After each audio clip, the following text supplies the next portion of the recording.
Assalamualaikum warahmatullahi wabarakatuh. Di video kali ini saya akan menjelaskan tentang jawaban UTS yang diberikan dosen saya. Nggak perlu lama-lama, kita mulai. Pertanyaan yang pertama, jelaskan berdasarkan temuan mahasiswa di lapangan faktor apa saja yang mempengaruhi terjadinya kesalahan penulisan ejaan. Berdasarkan pengakuan dari tetangga saya, dia melakukan hal tersebut adalah karena tidak mau ribet, jadi ditulis sepengetahuan dia. Contohnya, ejaan yang benar dan salah, apotek, dan ejaan yang salahnya adalah apotik. Parfum, ejaan salahnya parfum. Praktek, ejaan salahnya praktik.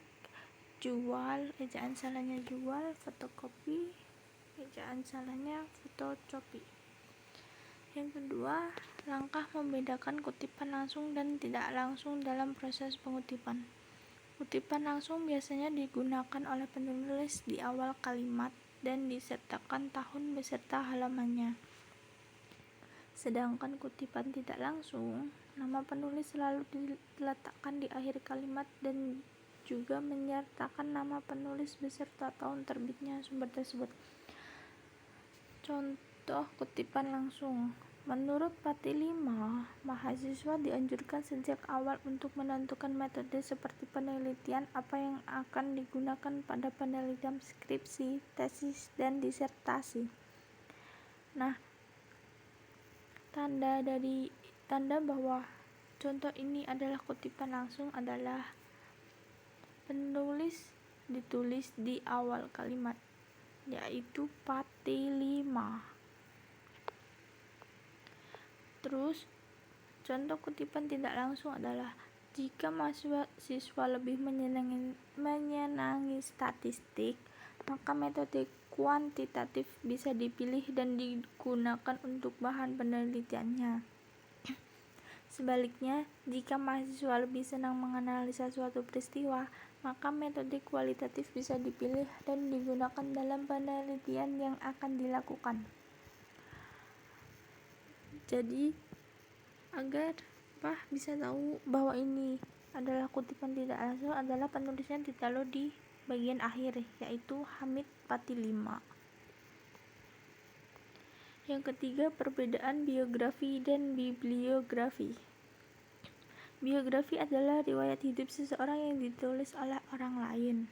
Karena biografi disusun oleh orang lain dalam menulis biografi, biasanya penulis biografi mengenalkan berbagai sudut pandang terkait tokoh serta bermacam dokumen pendukung. Contoh biografi adalah Kiai Haji Abdurrahman Wahid atau akrab disapa Gus Dur merupakan sosok yang dikenal sebagai presiden paling humoris. Ia lahir pada 4 Agustus 1940 di Jombang, Jawa Timur. Ia berasal dari keluarga santri yang merupakan pendiri Nahdlatul Ulama. Gus Dur sempat berkuliah di Universitas Al-Azhar dan Universitas Baghdad. Semasa muda, ia menulis di beberapa media seperti Kompas, Tempo, dan majalah Horizon. Puncak karirnya pada tahun 1998 sampai 2001. Ia menjabat sebagai Presiden Republik Indonesia.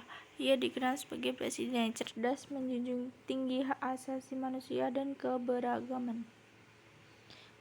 Sedangkan bibliografi adalah daftar buku atau karangan yang merupakan sumber rujukan dari sebuah tulisan atau karangan atau daftar tentang suatu subjek ilmu. Contohnya, contohnya bisa dilihat di PowerPoint kali ini. Terus yang keempat, perbedaan pukul dan jam berdasarkan dari penggunaan pergantian waktu.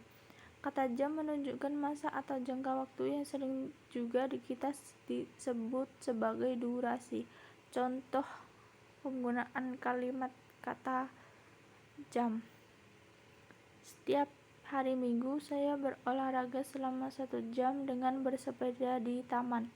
Sedangkan penggunaan kata pukul adalah untuk menunjukkan saat atau waktu di mana peristiwa akan terjadi.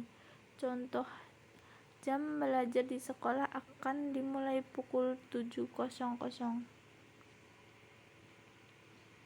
Yang kelima, bahasa berdasarkan hakikatnya merupakan sistem bunyi bermakna.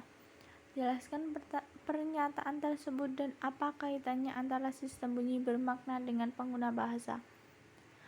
Kaitannya dengan pengguna bahasa, bahasa dinyatakan sebagai lambang bunyi yang arbitrer, karena lambang-lambang bunyi tersebut adanya berdasarkan kesepakatan masyarakat pemakai bahasa yang bersangkutan.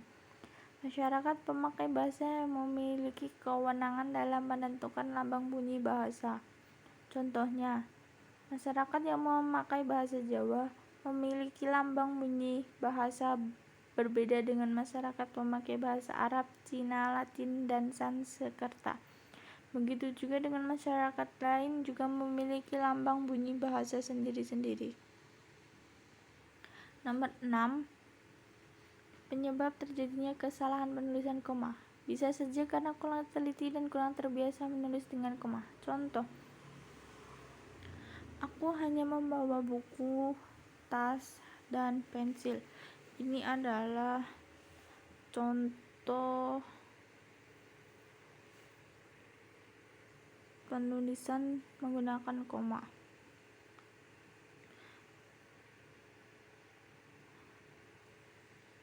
Untuk poin terakhir, ketika perpisahan guru-guru memberikan penghargaan kepada siswa berprestasi, ini adalah penulisan salah, dan benarnya adalah ketika perpisahan, guru-guru memberikan penghargaan kepada siswa berprestasi.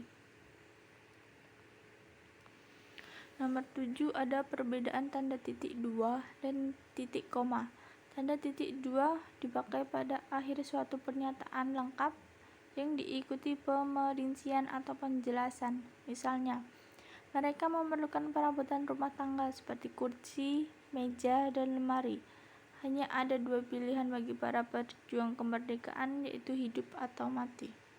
Tanda titik koma dapat dipakai sebagai pengganti kata penghubung untuk memisahkan kalimat setara yang satu dari kalimat setara yang lain dalam kalimat menjemuk. Misalnya, hari sudah malam. Anak-anak masih membaca buku. Ayah menyelesaikan pekerjaan. Ibu menulis makalah. Adik membaca cerita pendek. Nomor 8. Mengapa sering terjadi kesalahan penulisan huruf miring? Yaitu karena kurangnya pemahaman akan fungsi huruf miring yang baik dan benar. Contohnya, ibu mengolah daging menjadi nugget sehingga kami tidak bosan atau ikan. Pembenarnya adalah ibu mengolah daging menjadi nugget. Nuggetnya menjadi miring karena itu adalah kata serapan dari bahasa Inggris. Yang terakhir, yang ke-9, yakni bentuk kesalahan penulisan konsonan dan vokal dalam karya tulis ilmiah. Karena kesalahan penulisan huruf vokal A, I, U, E, O saling berkaitan dengan kata baku dan tidak baku. Contoh 26 kesalahan huruf vokal. Contoh kata resiko yang benar resiko, hakikat yang benar hakikat, kata detail yang salah yang benar detail, kata analisa yang benar analisis, kata derajat salah yang benar derajat, kata plat salah yang benar plat, kata bur salah yang benar bor, kata gerigi salah yang benar gerigi, ada proses imbuhan atau afeks sais tambahan r. Kata sepele yang benar sepele, kata tim salah yang benar tim, kata gerinda salah yang benar gerinda, kata benar salah yang benar adalah benar. Sekian dari saya, itu jawaban UTS Bahasa Indonesia. Terima kasih. Wassalamualaikum warahmatullahi wabarakatuh.